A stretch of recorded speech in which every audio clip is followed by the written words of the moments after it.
فأعوذ بالله من الشيطان الرجيم. بسم الله الرحمن الرحيم. أقم الصلاة لدلوك الشمس إلى غسق الليل وقرآن الفجر إن قرآن الفجر كان مشهودا ومن الليل فتهجد به نافلة لك عسى أن يبعثك ربك مقاما محمودا. وقال تعالى: حافظوا على الصلوات والصلاة الوسطى وقوموا لله قانتين. وقال تعالى: فخلف من بعدهم خلف أضاعوا الصلاة واتبعوا الشهوات فسوف يلقون غيا. رب اشرح لي صدري ويسر لي أمري واحلل عقدة من لساني يفقه قولي. سبحانك لا علم لنا إلا ما علمتنا إنك أنت العليم الحكيم. علماء کرام قدر، اسلامی نوجوانوں اور دین و ملت کے فرزندان توحید، آج کے اس پروگرام میں انتظامیہ کی جانب سے مجھے نماز جیسی اہم عبادت کے اوپر چند منٹ خطاب کرنے کا حکم دیا گیا ہے. انشاءاللہ العزیز اس مختصر سے وقت میں کتاب و سنت کی روشنی میں چند باتیں آپ کے سامنے پیش کی جائیں گی. مسلمانوں، نماز اسلام کی وہ عظیم ترین عبادت ہے جو اللہ تعالیٰ کے نزدیک بہت ہی زیادہ محبوب و پسندیدہ ہے. یہ اسلام کا وہ ستون ہے جس کے اوپر بندوں کا ایمان اور بندوں کا اسلام قائم رہتا ہے. نبی اکرم صلی اللہ علیہ وسلم سے پہلے جس قدر انبیاء کرام اس دنیا میں بھیجے گئے، ان سارے انبیاء کرام کے اوپر، ان کی قوموں کے اوپر، ان کے ماننے والے متبعین کے اوپر اس عبادت کو مشروع اور نافذ قرار دیا گیا تھا. ایک بندہ جب کلمہ شہادت کے ذریعے سے کلمہ شہادت کا اقرار کر کے اور تصدیق کر کے اسلام کے دائرے میں داخل ہوتا ہے تو سب سے پہلے جو عبادت اس کے اوپر فرض ہوتی ہے وہ عبادت روزہ نہیں، وہ عبادت زکوٰۃ نہیں، وہ عبادت حج نہیں، وہ عبادت عمرہ نہیں، وہ عبادت صدقہ و خیرات نہیں، بلکہ کلمہ شہادت کے اقرار اور اس کی تصدیق کے بعد ایک مسلمان کے اوپر سب سے پہلے جو عبادت نماز کا وقت داخل ہو جانے کے بعد مشروع اور واجب ہوتی ہے وہ ہے نماز. نماز وہ عظیم ترین عبادت ہے جو بندے کے اوپر اسلامی احکامات میں سے سب سے پہلے نافذ ہوتی ہے، کیونکہ اسلام کے اندر جو عبادات ہیں جیسے رمضان المبارک کا روزہ ہے، یہ رمضان کے مہینے کے داخل ہونے کے بعد ایک بندے پر فرض ہوتا ہے. حج ہے، اشہر الحج کے اندر، حج کے مہینے کے اندر مالی استطاعت کی موجودگی میں ایک بندے کے اوپر حج فرض ہوتا ہے. زکوٰۃ کی جو عبادت اسلام میں واجب ہے وہ مالی نصاب کی موجودگی میں حولان حول کے بعد، سال گزرنے کے بعد واجب ہوتی ہے. لیکن نماز ایک ایسی عبادت ہے کہ جیسے ہی بندہ دائرہ اسلام میں داخل ہوتا ہے، جیسے ہی ایک بندہ اسلام قبول کرتا ہے اور نماز کا وقت جیسے ہی داخل ہوا اس کے اوپر نماز کا ادا کرنا واجب ہو جاتا ہے. اور یہ نماز اتنی اہم عبادت ہے کہ نبی اکرم صلی اللہ علیہ وسلم کو جب اس دنیا کے اندر نبی اور پیغمبر بنا کر کے بھیجا گیا تو سب سے پہلے مکے کی دھرتی اور سرزمین کے اوپر آپ کے اوپر جو عبادت واجب کی گئی، آپ کے اوپر جو عبادت مشروع کی گئی وہ نماز تھی. جتنی عبادتیں ہیں اسلام کے جتنے ارکان ہیں، چاہے وہ روزہ ہو، چاہے وہ زکوٰۃ ہو، چاہے وہ حج و عمرہ ہو، یہ ساری عبادتیں مدینے کے اندر مشروع ہوئی ہیں، مدینے کے اندر واجب ہوئی ہیں۔ روزہ مدنی زندگی کے اندر سن 2 ہجری کے اندر مسلمانوں کے اوپر فرض ہوا۔ زکوٰۃ مدنی زندگی کے اندر سن 2 ہجری کے اندر مسلمانوں کے اوپر فرض ہوئی۔ حج مدنی زندگی کے اندر سن 9 ہجری کے اندر مسلمانوں کے اوپر فرض ہوا۔ لیکن اسلام کا جو بنیادی رکن ہے نماز، اللہ تعالیٰ نے اس کو نبی مکرم جناب محمد رسول اللہ صلی اللہ علیہ وسلم کے اوپر اور آپ کے ماننے والے افراد کے اوپر، مسلمانوں کے اوپر مکی زندگی کے اندر نبوت کے ابتدائی دور ہی کے اندر مشروع اور واجب قرار دیا تھا۔ اور ابتدا کے اندر نماز کا عالم یہ تھا کہ رسول اکرم صلی اللہ علیہ وسلم کی زوجہ مطہرہ حضرت عائشہ رضی اللہ تعالی عنہا کا بیان صحیح البخاری کے اندر، فرضت الصلاۃ لما فرضت، جب ابتدائی اسلام کے اندر نماز فرض ہوئی مسلمانوں کے اوپر، رکعتین فی الحضر و رکعتین فی السفر، معاملہ یہ تھا کہ حضر و سفر کی جو نمازیں تھیں وہ صرف 2 رکعت تھیں، اور دن اور رات کے اندر سورج کے طلوع ہونے سے پہلے ایک نماز مسلمانوں کے اوپر واجب تھی، اور دوسری نماز سورج کے غروب ہو جانے کے بعد۔ یہ ابتدائی اسلام کا معاملہ تھا۔ چنانچہ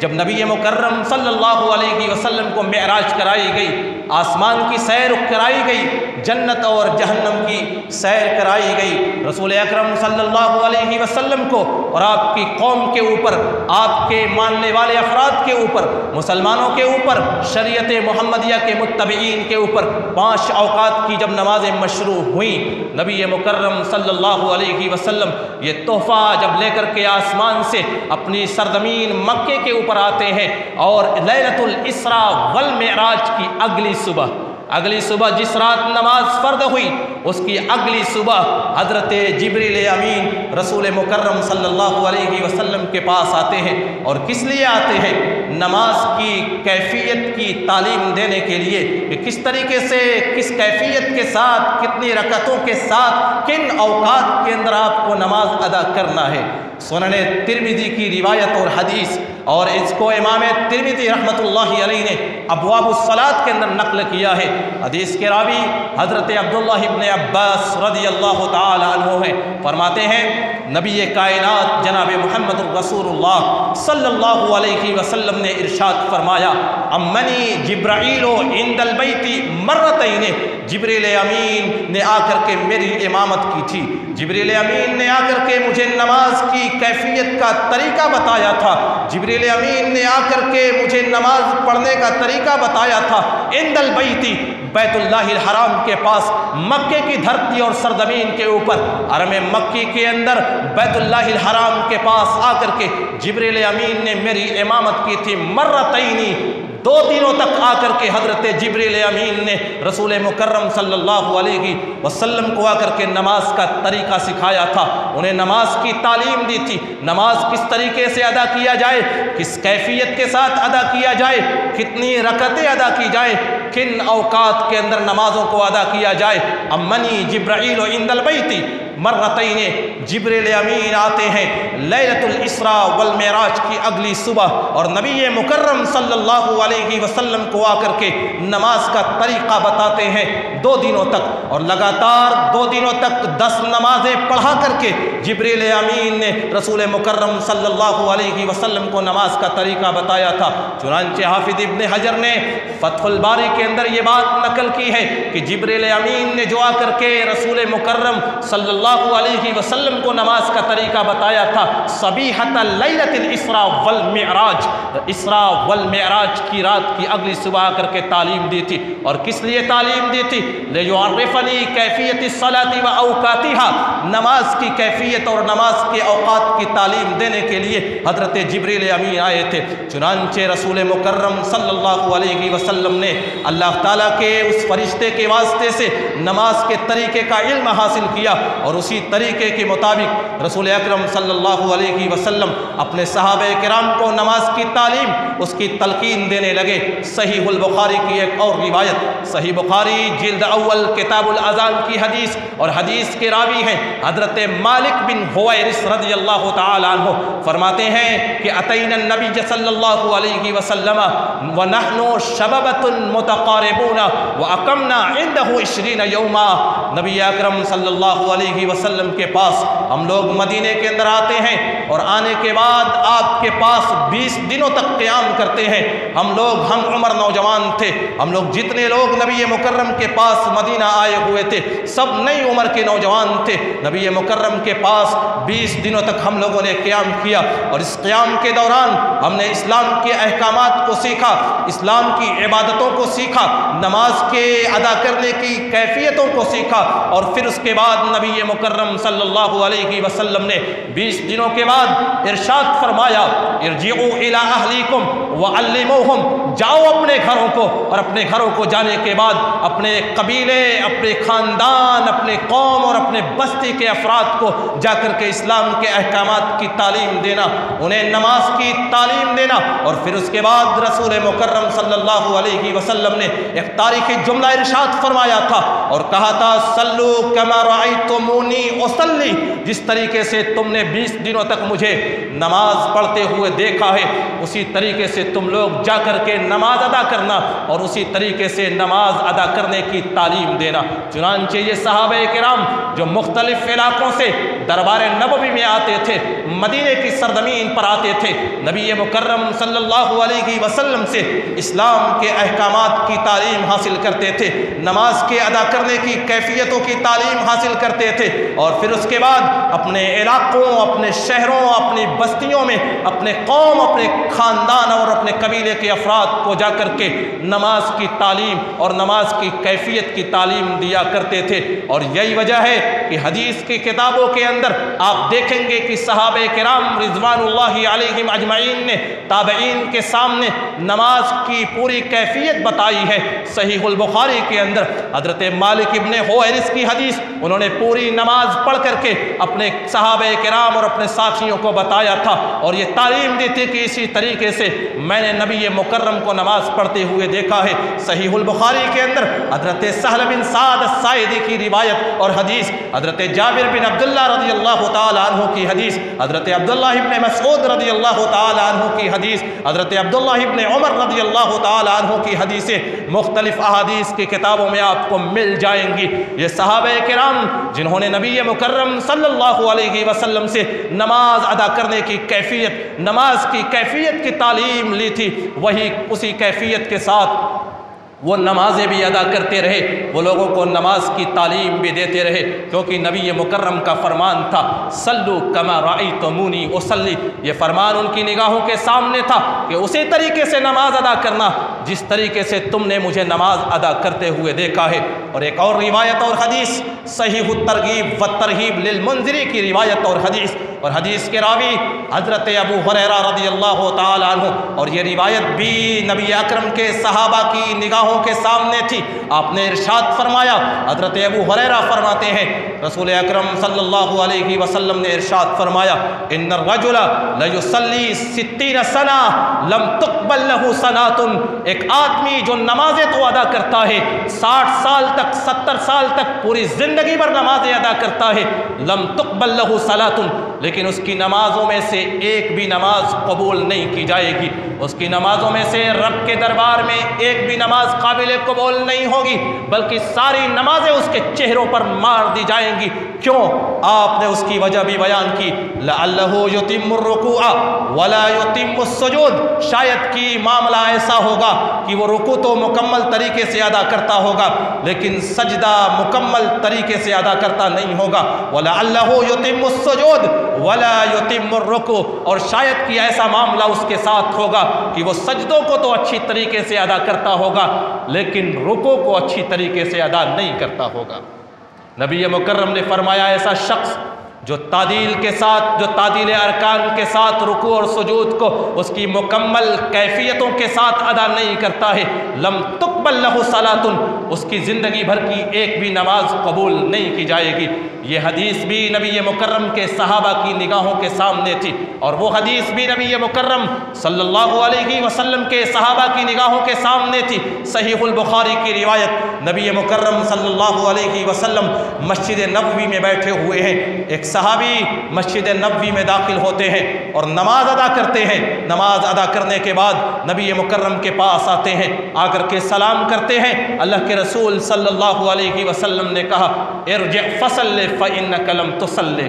جاؤ تم نماز پڑھو کیونکہ تم نے ابھی جو نماز پڑھی ہے یہ تمہاری نماز نہیں ہوئی۔ فإنک لم تصلی، گویا کہ تم نے نماز پڑھی ہی نہیں ہے۔ وہ صحابی جاتے ہیں، پھر نماز ادا کرتے ہیں، پھر دربار نبوی میں نبی مکرم کے پاس آتے ہیں، آ کر کے سلام کرتے ہیں۔ رسول مکرم صلی اللہ علیہ وسلم نے کہا ارجع فصلی فإنک لم تصلی، جاؤ تم دوبارہ نماز ادا کرو، تمہاری نماز ادا نہیں ہوئی ہے، تمہاری نماز صحیح نہیں ہے۔ وہ صحابی پھر دوسری مرتبہ واپس جاتے ہیں اور جا کر کے نماز ادا کرتے ہیں، اور تیسری مرتبہ نماز ادا کرنے کے بعد پھر نبی مکرم کے پاس آتے ہیں اور آ کر کے سلام کرتے ہیں۔ اللہ کے رسول صلی اللہ علیہ وسلم نے ارشاد فرمایا ارجع فصلی فإنک لم تصلی، جاؤ پھر نماز ادا کرو کیونکہ تم نے گویا کی نماز ادا ہی نہیں کی ہے۔ تین مرتبہ نبی مکرم صلی اللہ علیہ وسلم نے اس صحابی کو اس لیے واپس کیا تھا کیونکہ وہ صحابی رسول نماز کو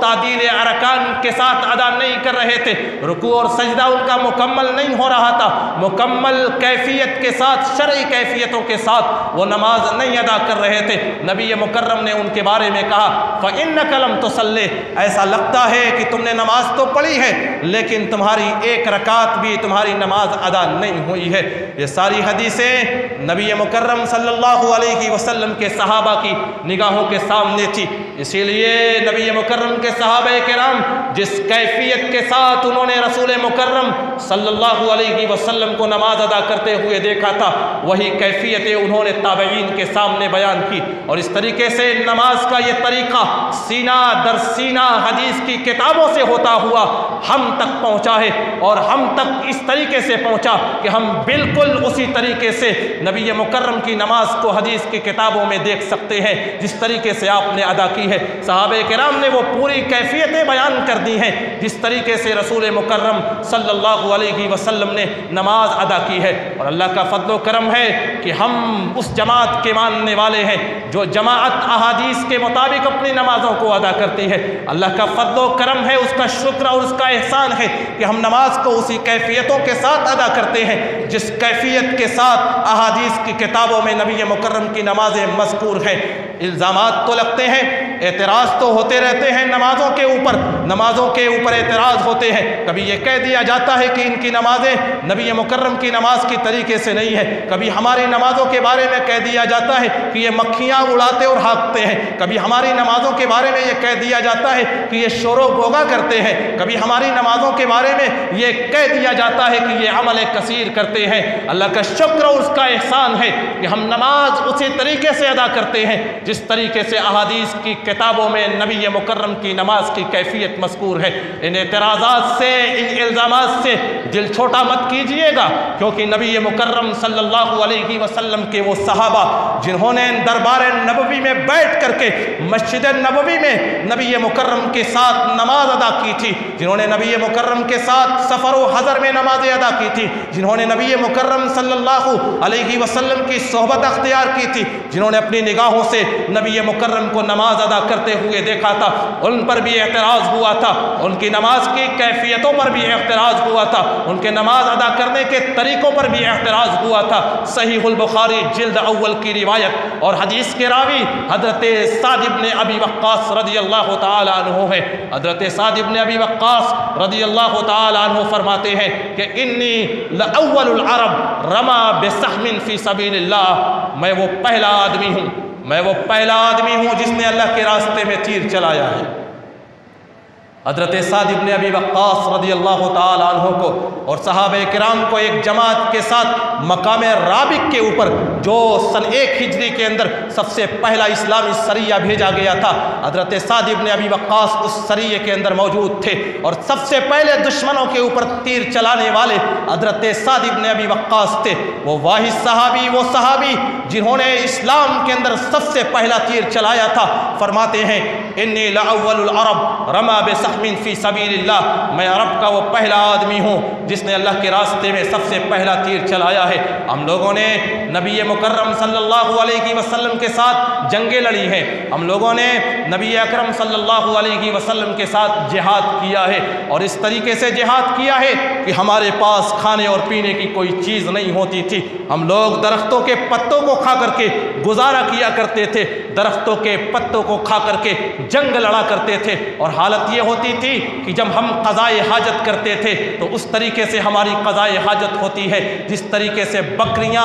مینگنیاں کیا کرتی ہیں، جس طریقے سے اونٹ کی مینگنیاں کرتے ہیں، اس طریقے سے ہماری قضائے حاجت ہوا کرتی تھی، درختوں کے پتوں پر ہمارا گزارا ہوتا تھا، اور اسی تنگ دستی کے عالم میں، اسی فقر و فاقہ کے عالم میں ہم نے نبی اکرم کی صحبت کو اختیار کیا تھا، اور صحبت نبوی میں ہم نے نماز اور دیگر احکامات کو سیکھا تھا۔ اور حضرت سعد ابن ابی وقاص اسی روایت کے اندر صحیح بخاری کی اسی حدیث کے اندر فرماتے ہیں ثم اصبحت بنو اسد تعذرنی علی الاسلام، آج حالت یہ ہو گئی ہے کہ بنو اسد کے لوگ آج مجھے اسلام کے بارے میں، اسلام کے احکامات کے بارے میں، نماز کی کیفیتوں کے بارے میں آج مجھے آر دلاتے ہیں، مجھے تعلیم دینا چاہتے ہیں۔ میں نے نبی مکرم کی صحبت میں رہ کر کے نماز کی کیفیتوں کو سیکھا ہے، اسلام کے احکامات کو سیکھا ہے، اور حالت یہ ہے کہ بنو اسد کے لوگ آج مجھے نماز کی کیفیتوں کی تعلیم دے رہے ہیں۔ فرمایا خفت اذن وذل عملی،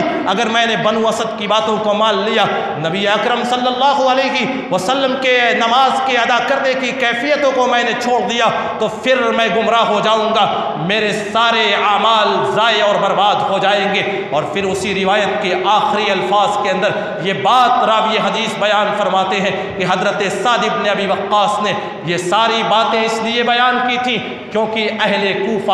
کوفہ والوں نے حضرت سعد ابن ابی وقاص کی شکایت حضرت عمر ابن خطاب کے پاس آ کر کے کی تھی، اور کہا تھا انہ لا یحسن یصلی، سعد ابن ابی وقاص کو نماز پڑھانے کا طریقہ نہیں معلوم ہے۔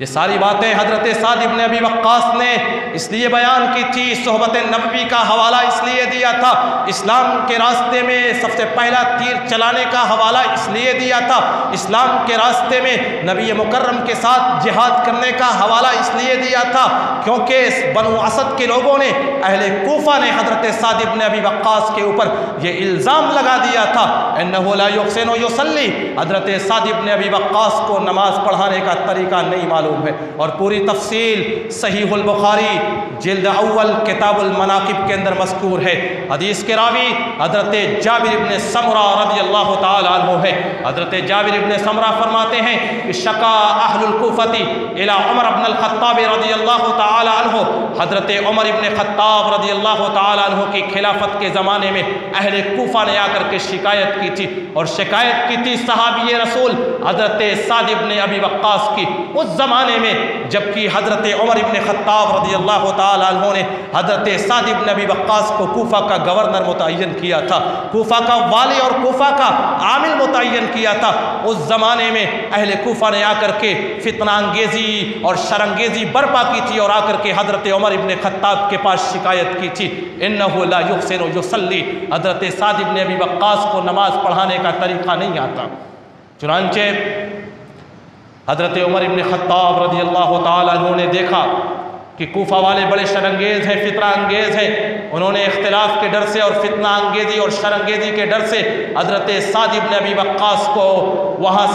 کی ولایت و گورنری سے معزول کر دیا، اور پھر اس کے بعد امیر متعین کیا کوفہ کا حضرت عمار ابن یاسر کو۔ اور پھر حضرت عمر ابن خطاب خاموش نہیں بیٹھے بلکہ انہوں نے ایک کمیٹی تشکیل دی، اور اس کمیٹی کو تشکیل دینے کے بعد کوفہ کی سرزمین اور کوفہ کے علاقے میں بھیجا کہ جا کر کے پتہ لگاؤ کہ حضرت سعد ابن ابی وقاص کے اوپر جو الزام لگا ہے اس الزام کی حقیقت کیا ہے۔ ان پر ایک بہت بڑا الزام لگا ہے کہ وہ نماز پڑھانے کا طریقہ نہیں جانتے ہیں۔ چنانچہ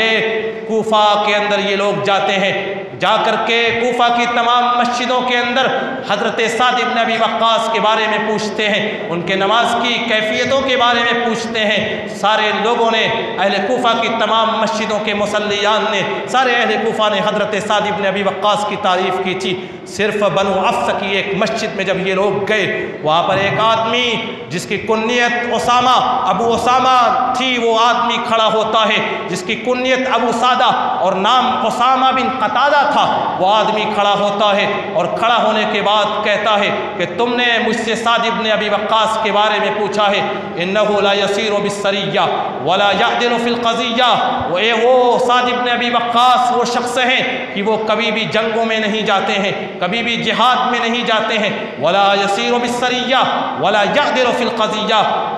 مسائل کے اندر، قضا کے مسائل کے اندر، اختلافات کے اندر انصاف نہیں کرتے ہیں۔ انہوں نے الزام لگایا حضرت سعد بن ابی وقاص کے اوپر کہ لا یعدل فی القضیہ، جب ان کے پاس مسئلہ لے کر کے جایا جاتا ہے وہ عدل اور انصاف کے ساتھ فیصلہ نہیں کرتے، ولا یسیر بالسریہ، وہ کبھی جنگوں کے اندر حاضر نہیں ہوتے، ولا یقسم بالسویہ، جب جنگ سے مال غنیمت آتا ہے تو اس کو عدل و انصاف کے ساتھ برابر تقسیم نہیں کرتے۔ حضرت سعد بن ابی وقاص کے اوپر جب یہ الزام لگتا ہے تو اسی مجلس کے اندر حضرت سعد بن ابی وقاص نے کہا تھا، اللہم ان کان عبدک ھذا کاذبا کمرعاء وسمعۃ، اے اللہ اگر یہ تیرا بندہ جھوٹ بول رہا ہے، ریاکاری کے لیے، دکھاوے کے لیے کھڑا ہو کر کے ایک والی کے اوپر، ایک صحابی رسول کے اوپر الزام لگا رہا ہے، اگر یہ جھوٹا ہے اور یہ میرے اوپر الزام لگا رہا ہے، فَأَتِلْ عُمْرَهُ وَأَتِلْ فَقْرَهُ وَعَرِّضْهُ بِالْفِتَنِ، تو اے اللہ تعالیٰ اس کی عمر کو لمبی فرما دے، اس کو فقر و فاقہ کے اندر زندگی بھر اسے فقر و فاقہ میں مبتلا کر، وَعَرِّضْهُ بِالْفَتَنِ، اور اسے فتنوں کے اندر، برائیوں کے اندر مبتلا کر دے۔ چنانچہ اس حدیث کے راوی عبد الملک ابن عمیر کا بیان ہے کہ میں نے اپنی نگاہوں سے دیکھا تھا کہ وہ آدمی فتنوں میں بھی مبتلا ہوا، اس آدمی کی عمر دراز ہوئی، اور اس قدر اس کی عمر دراز ہوئی کہ اس کے آنکھ کا جو پپوٹا تھا، آنکھ کا جو چمڑا تھا، وہ ڈھلک کر کے نیچے آ گیا تھا۔ جب وہ دیکھتا تھا تو اس چمڑے کو، اس پپوٹے کو ہٹا کر کے دیکھتا تھا، اور وہ فتنوں میں بھی مبتلا ہوا۔ جب اس سے پوچھا جاتا تھا کہ تمہارا ماجرا کیا ہے تو وہ کہتا تھا، شیخ مفتون اصابتنی دعوت سعد، میں ایک ایسا شخص ہوں جو فتنوں میں مبتلا ہو چکا ہوں، مجھے سعد بن ابی وقاص کی بددعا لاحق ہو چکی ہے۔ بتانے کا مقصد یہ ہے کہ دور نبوی میں وہ صحابہ کرام جنہوں نے ڈائریکٹ دربار نبوی میں، مسجد نبوی میں آپ کے ساتھ کھڑے ہو کر کے نمازیں ادا کی تھی، ان صحابہ کرام کے اوپر بھی نماز کے ادا کرنے کے بارے میں الزام لگا ہے۔ آج الزام اگر ہمارے اوپر لگتا ہے تو دل چھوٹا نہ کیجئے، اللہ تعالیٰ ساری چیزوں کو دیکھ رہا ہے، وہ پوری دنیا اور پوری کائنات کے اوپر نگاہ رکھتا ہے، وہ دیکھتا ہے کہ کون بندہ نبی مکرم کی سنتوں کے مطابق عمل کرتا ہے، کس کی نماز کتاب و سنت کے مطابق ہے۔ بہرحال بتانے کا یہ مقصد ہے کہ نبی مکرم صلی اللہ علیہ وسلم کے اوپر جب یہ نماز فرض کی گئی تو اللہ تعالیٰ نے حضرت جبریل امین کو بھیجا، اور جبریل امین نے نبی مکرم صلی اللہ علیہ وسلم کو نماز ادا کرنے کی کیفیت کا پورا طریقہ بتایا۔ نبی مکرم صلی اللہ علیہ وسلم نے اپنے صحابہ کرام کو اس نماز کی پوری کیفیت کے بارے میں بتایا، اور صحابہ کرام نے احادیث کے ذریعے سے پوری امت تک اس نماز کی کیفیت اور نماز کی صفت اور نماز کا پورا طریقہ پوری امت تک پہنچا دیا، اور بڑی محنتوں اور مشقتوں کے بعد ہم تک پہنچایا۔ لیکن آج ہم نے ان صحابہ کرام کی ان محنتوں پر پانی پھیر دیا۔ وہ صحابہ کرام جنہوں نے نماز کو زندہ اور تابندہ کیا تھا، وہ صحابہ کرام جو نماز کو زندہ کیا کرتے تھے، وہ صحابہ کرام جن کی راتیں نمازوں کے اندر اور دن جہادوں کے اندر گزرتا تھا، آج ہم نے ان کی ساری محنتوں کے اوپر پانی پھیر دیا۔ وہ صحابہ کرام جنہوں نے نماز کی کیفیتوں کو، اسلام کے احکامات کو پہنچانے کے لیے پوری دنیا کا سفر کیا تھا، اسلام کی تبلیغ کے لیے، اسلام کے احکامات کی تبلیغ کے لیے پوری دنیا کے کونوں تک انہوں نے اسلام کے احکامات کو پہنچایا تھا۔ آج حالت یہ ہے، فخلف من بعدهم خلف اضاعوا الصلاة واتبعوا الشهوات فسوف يلقون غیا، کہ ان کے بعد انبیاء کے بعد صالحین کے بعد صحابہ کرام کے بعد ایسے ناخلف، ایسے بے قدر لوگ، ایسے حقیر لوگ، ایسے بیوقوف لوگ آ گئے جنہوں نے اضاعوا الصلاۃ، جنہوں نے نمازوں کو ضائع اور برباد کر دیا، واتبعوا الشہوات، اپنی خواہشات نفس کے پیچھے لگ گئے، شہوانی خواہشات، نفس کی خواہشات کے پیچھے لگ گئے، فسوف یلقون غیا، ایسے لوگوں کا عالم یہ ہوگا کہ انہیں جہنم کی وادی گئی میں پھینک دیا جائے گا، جہنم کی وادی گئی کے اندر ڈال دیا جائے گا۔ وہ لوگ جنہوں نے نمازوں کو ضائع اور برباد کیا، جنہوں نے نمازوں کی قدر کو، اس کی قیمت کو نہیں سمجھا، اللہ تعالیٰ ارشاد فرماتا ہے فسوف یلقون غیا، انہیں جہنم کی وادی گئی کے اندر اٹھا کر کے ڈال دیا جائے گا۔ مسلمانوں، بتانے کا یہ مقصد ہے کہ نماز اسلام کی ایک اہم ترین عبادت، جس کو اللہ تعالیٰ نے سارے انبیاء کرام کے اوپر، ساری امتوں کے اوپر فرض کیا، سارے انبیاء کرام نے اس نمازوں کو ادا کیا، نبی مکرم صلی اللہ علیہ وسلم نے اپنے صحابہ کرام کی اس کی کیفیتوں کا علم دیا، آج ہم نے ان ساری نمازوں کو ضائع اور برباد کر دیا۔ نماز کی وہ اہمیت تھی، نماز کی وہ فضیلت تھی کہ نبی مکرم صلی اللہ علیہ وسلم کے دربار میں ایک نابینا صحابی آتے ہیں، ایک نابینا صحابی 6 عذر لے کر کے دربار نبوی میں آتے ہیں، اور کس لیے آتے ہیں؟ اس لیے آتے ہیں کہ انہیں رخصت دے دی جائے، اجازت دے دی جائے گھر میں نماز ادا کرنے کی۔ 6 عذر لے کر کے دربار نبوی میں آتے ہیں۔ سنن ابی داؤد کی روایت، سنن ابی داؤد کی روایت اور حدیث کے راوی حضرت عبداللہ ابن ام مکتوم رضی اللہ تعالی عنہ فرماتے ہیں کہ میں نبی مکرم صلی اللہ علیہ وسلم کے دربار میں گیا، اور جانے کے بعد میں نے اللہ کے رسول صلی اللہ علیہ وسلم سے کہا، اے اللہ کے رسول، انی رجل ضریر البصر شاسع الدار ولیس لی قائد یاتینی الی المسجد۔ فرماتے ہیں کہ میں نبی مکرم صلی اللہ علیہ وسلم کے دربار میں گیا اور 6 عذر لے کر کے دربار نبوی میں جاتا ہوں، جا کر کے میں نے کہا اللہ کے رسول انی رجل ضریر البصر، میں ایک نابینا صحابی ہوں، میں ایک اندھا صحابی ہوں، میری آنکھوں کے اندر روشنی نہیں، میرے آنکھوں کے اندر بینائی نہیں ہے، میں ایک اندھا اور نابینا صحابی ہوں، اور شاسع الدار، میرا گھر مسجد سے بہت دور ہے، میرا گھر مسجد نبوی سے کافی دور ہے، ولیس لی قائد، اور کوئی ایسا قائد نہیں ہے، کوئی ایسا شخص نہیں ہے جو مجھے میرے گھر سے مجھے مسجد تک پہنچائے، مجھے مسجد تک لے کر کے آئے تاکہ میں نماز ادا کروں۔ اور پھر سنن ابی داؤد کی ایک دوسری روایت کے اندر آتا ہے، اس روایت کے راوی بھی حضرت عبداللہ ابن ام مکتوم ہے، فرماتے ہیں 4تھا عذر جو میں نے دربار نبوی میں پیش کیا تھا، 4تھا عذر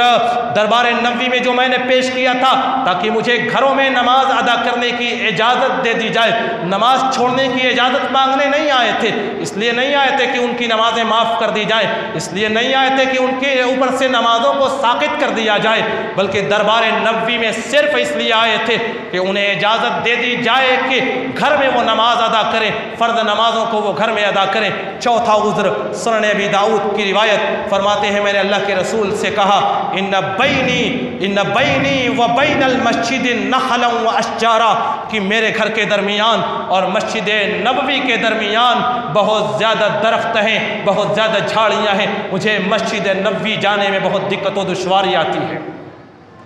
اور پھر 5واں عذر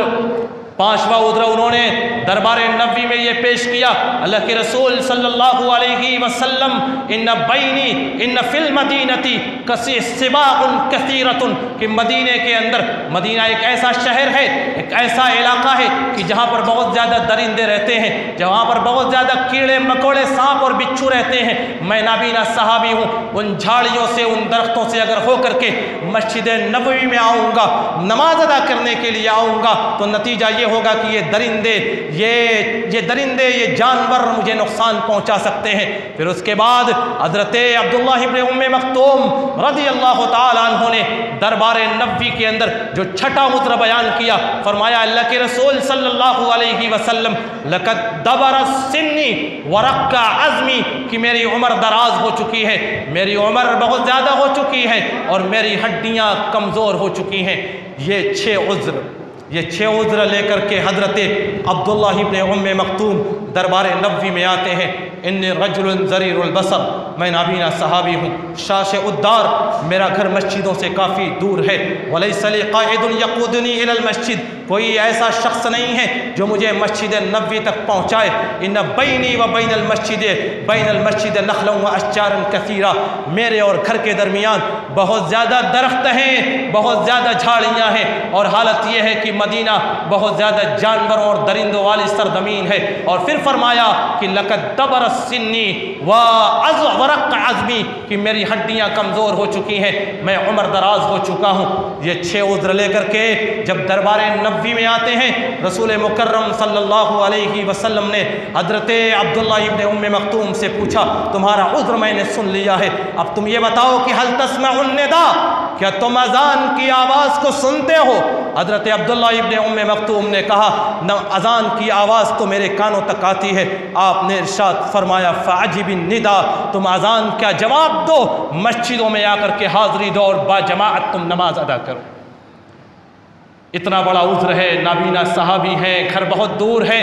درندے اور بہت سارے جانور جو نقصان پہنچا سکتے ہیں، کوئی ایسا شخص نہیں ہے جو مسجد نبوی تک ان کو لے آ کر کے پہنچائے۔ رات کی تاریکیوں میں مسجد نبوی تک آنا ہے، کمزور صحابی ہے، بوڑھے ہو چکے ہیں، دربار نبوی میں اجازت لینے کے لیے آتے ہیں۔ اللہ کے رسول صلی اللہ علیہ وسلم یہ 6 عذر میرے پاس موجود ہیں، کیا میں اپنے گھر میں نماز ادا کر سکتا ہوں؟ رسول مکرم صلی اللہ علیہ وسلم نے کہا اگر تم اذان کی آواز کو سنتے ہو فعجب النداء، تو آ کر کے جماعت کے ساتھ مسجدوں میں نماز ادا کرو۔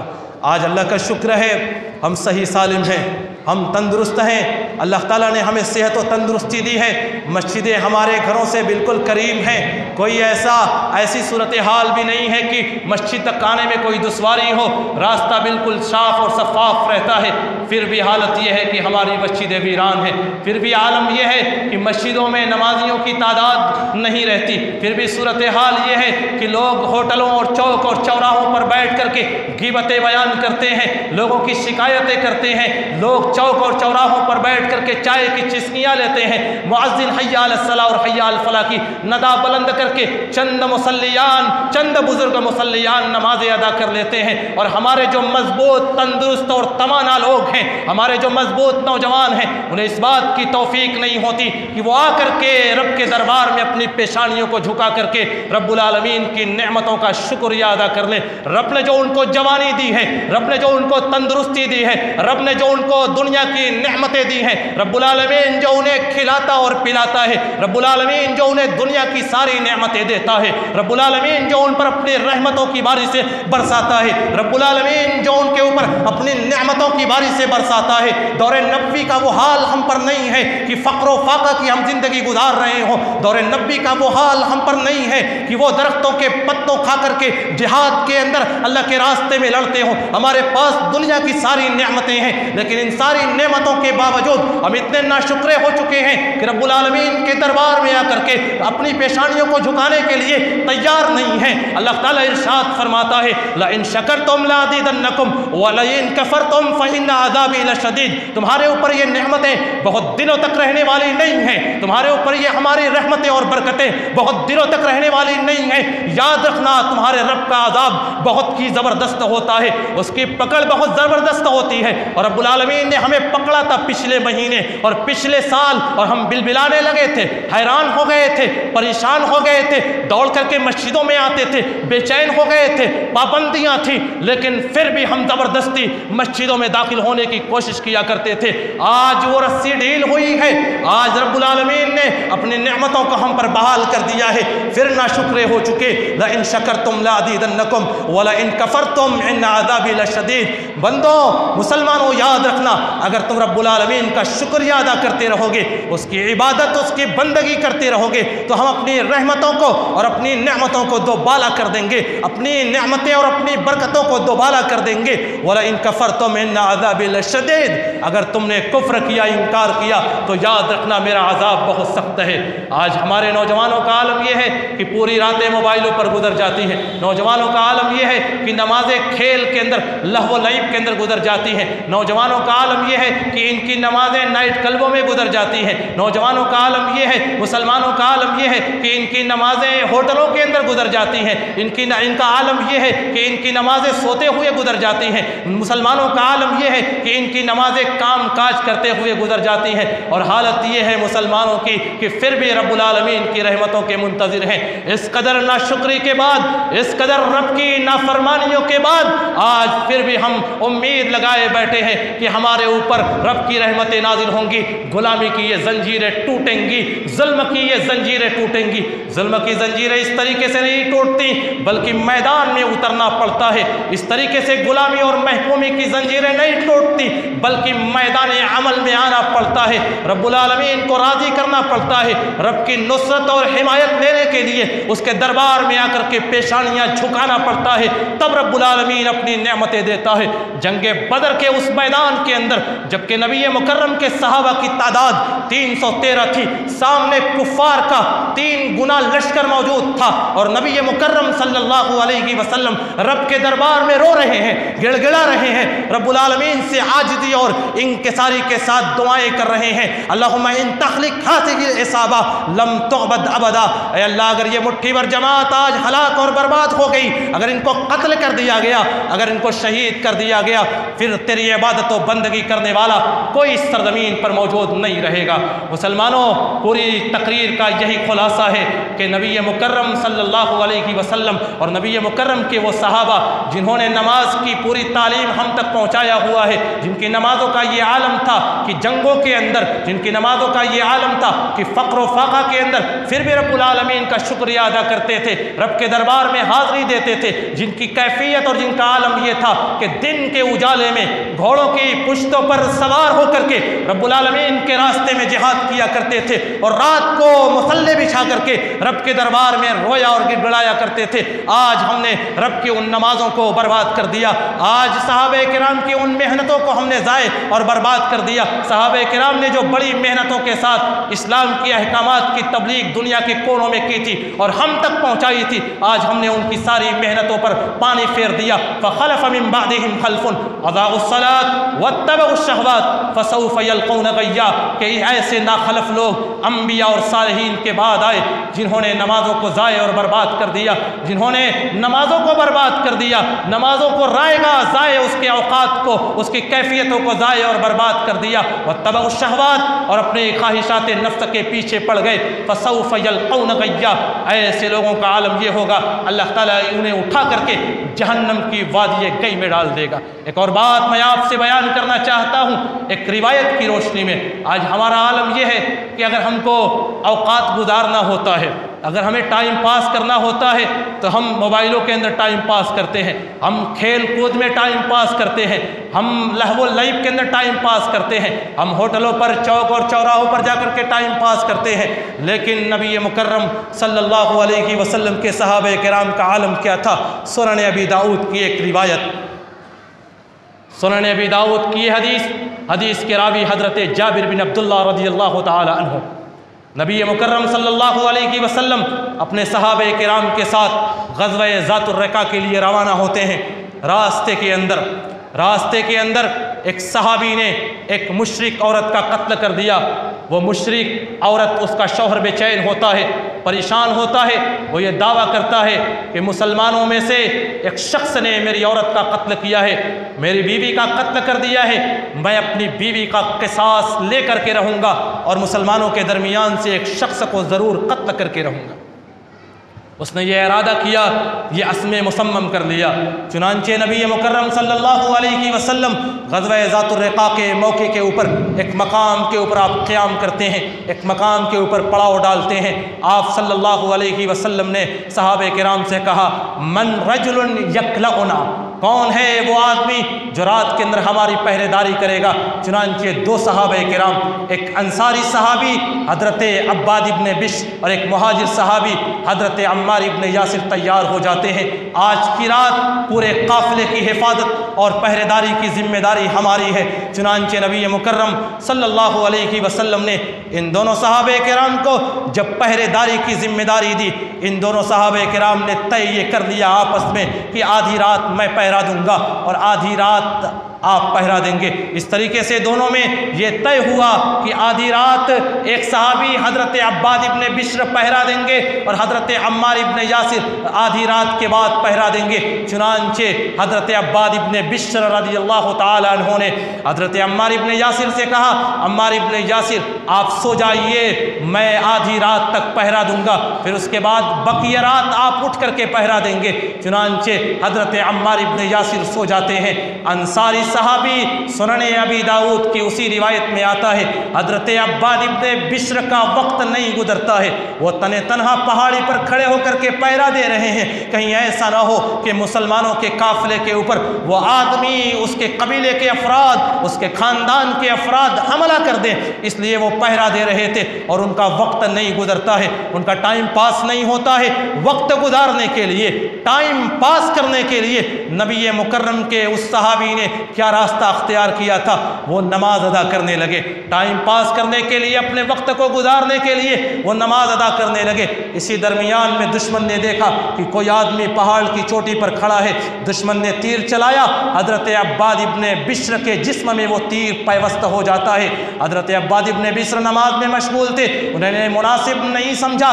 کہ نماز کو اس حالت اور اس کیفیت میں توڑ دیں، چنانچہ دشمن نے دوسرا تیر چلایا، وہ دوسرا تیر بھی حضرت عباد ابن جسم کے اندر پیوست ہو جاتا ہے، وہ پھر بھی وہ نماز کے عالم میں ہے۔ نماز کی شیرینی، نماز کی حلاوت، قرآن کریم کی تلاوت ان کے دلوں کو موہ لے رہی تھی، قرآن کریم کی تلاوت انہیں، اس کی حلاوت انہیں حاصل ہو رہی تھی۔ چنانچہ دشمن نے جب تیسرا تیر چلایا اور پھر اس کے بعد وہ تیر بھی حضرت عباد ابن بشر کے جسم میں پیوست ہو جاتا ہے، اور پھر جب انہوں نے نماز مکمل کر لی، حضرت عمار ابن یاسر کو بیدار کیا، کہا اٹھئے، میرے جسم کے اندر 3 تیر پیوست ہو چکے ہیں، انہیں نکالیے۔ حضرت عمار ابن یاسر نے کہا آپ نے پہلے کیوں نہیں بتایا کہ دشمن میرے اوپر برابر حملہ کر رہا ہے؟ تو انہوں نے جو تاریخی جملہ کہا تھا، حضرت عباد ابن بشر نے کہا میں نماز میں مشغول تھا اور میں سورہ کہف کی تلاوت کر رہا تھا،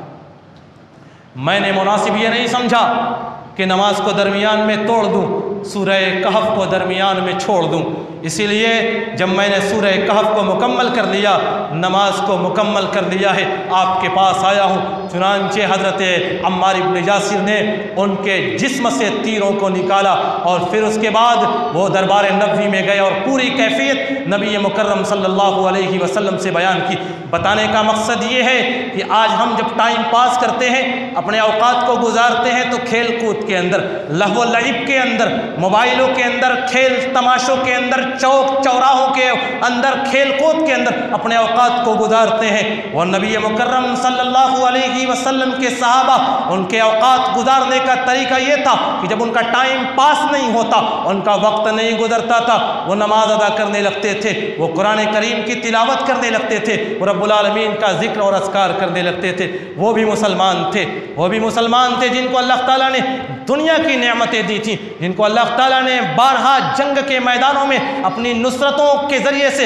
اپنے فرشتوں کے ذریعے سے ان کی مدد کی تھی۔ جنگ خندق کے اندر، جنگ بدر کے اندر، جنگ احد کے اندر اور مختلف جنگوں کے اندر ان صحابہ کرام کے اوپر اللہ تعالیٰ نے اپنی نصرتیں، اپنی رحمتیں اور برکتیں نازل کی تھیں۔ اگر ہم اپنی زندگی انہی صحابہ کرام کی طریقے سے بنا لیں، انشاءاللہ العزیز رب کی رحمتیں بھی ہمارے اوپر نازل ہونا شروع ہو جائیں گی۔ اللہ تعالیٰ نے ارشاد فرمایا ہے وَلَوْ أَنَّ أَهْلَ الْقُرَىٰ آمَنُوا وَاتَّقَوْا لَفَتَحْنَا عَلَيْهِمْ بَرَكَاتٍ مِّنَ السَّمَاءِ وَالْأَرْضِ، اگر بستی کے لوگ اسی طریقے سے ایمان قبول کر لیں جس طریقے سے نبی مکرم کے صحابہ نے ایمان قبول کیا تھا، اور دلوں کے اندر تقوی بیٹھا لیں، لَفَتَحْنَا عَلَيْهِمْ بَرَكَاتٍ مِّنَ السَّمَاءِ وَالْأَرْضِ، تو ہم زمین و آسمان کی رحمتوں اور برکتوں کے دروازے ان کے اوپر کھول دیں گے۔ وَلَكِنْ كَذَّبُوا، لیکن انہوں نے جھٹلا دیا ہے، انہوں نے انکار کیا ہے، انہوں نے ہماری نافرمانیاں کی ہیں، انہوں نے رسولوں کا انکار کر دیا اور تکذیب کر دی ہے۔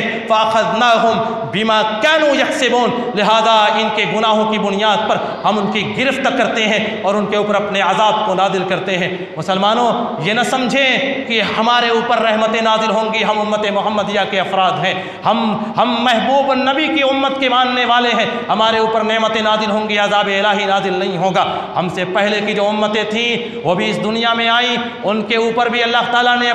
اپنی نعمتیں نازل کی تھیں، لیکن جب انہوں نے معصیت کی، جب انہوں نے نافرمانیاں کی، رب العالمین کی نافرمانیاں جب وہ کرتے ہوئے آگے بڑھتے چلے گئے، اللہ تعالیٰ نے ان کے اوپر اپنا عذاب نازل کیا تھا۔ بنو اسرائیل کا واقعہ آپ کی نگاہوں کے سامنے ہے۔ اللہ تعالیٰ نے بنو اسرائیل کو بندر اور خنزیر بنا دیا تھا، اور آج یہ نہ سمجھیں کہ ہمارے اوپر وہ عذاب نازل نہیں ہوگا۔ ہم خیر امت ہیں، ہم بہترین امت کے افراد ہیں، ہم محمد کریم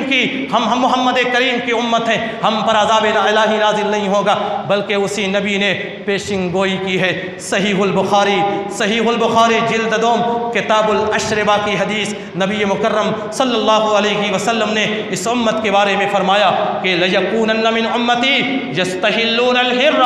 وَالْحَرِيرَ وَالْخَمَرَ وَالْمَعَازِفَ، کہ میری امت کے کچھ افراد ایسے ہوں گے